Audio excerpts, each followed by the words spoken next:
Well, she really didn't have a comeback. I think she revealed in that debate the same thing that I think her campaign handlers are worried about right now is, you know, Kamala Harris is an empty suit.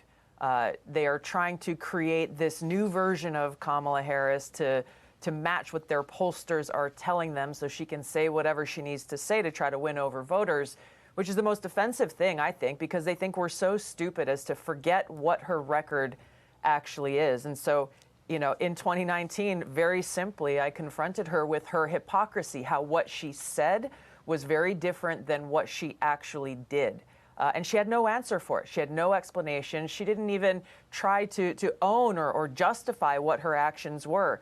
And that's going to be the key thing here for voters as we head into this election is, you know, Kamala Harris will say whatever she thinks she needs to say.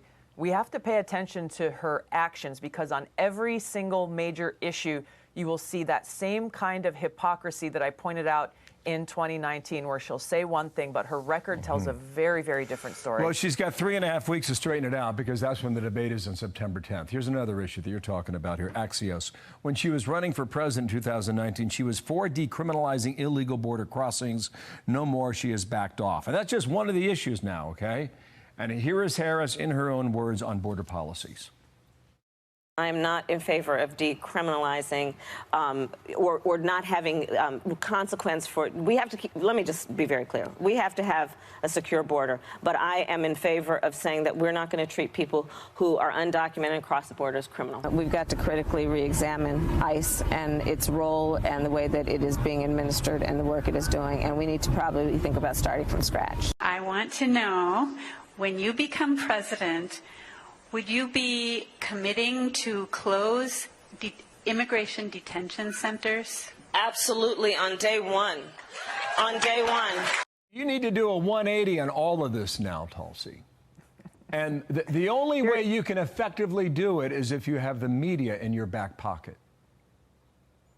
Which she does. She has the mainstream propaganda media helping her, collaborating with her. Frankly, they should be reported for these in-kind contributions they are making to her campaign because they are doing her work for her. They're trying to claim that she was not the border czar after all, even though there are many, many clips of them saying, well, she was in fact the border czar. I think, you know, so many of those clips she may try to say, oh, well, that was back then, that was back in 2019.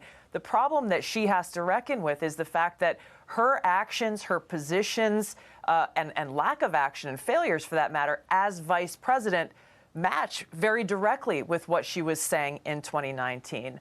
She really does believe in open borders. They really do believe in allowing millions of illegal immigrants to come across our borders, flood our communities. They really do believe in making sure that they have over 10 million new future voters. So again, actions will speak louder than words. Kamala Harris is fake. She's a consummate politician. We've got to pay attention to her record as vice president. We will watch.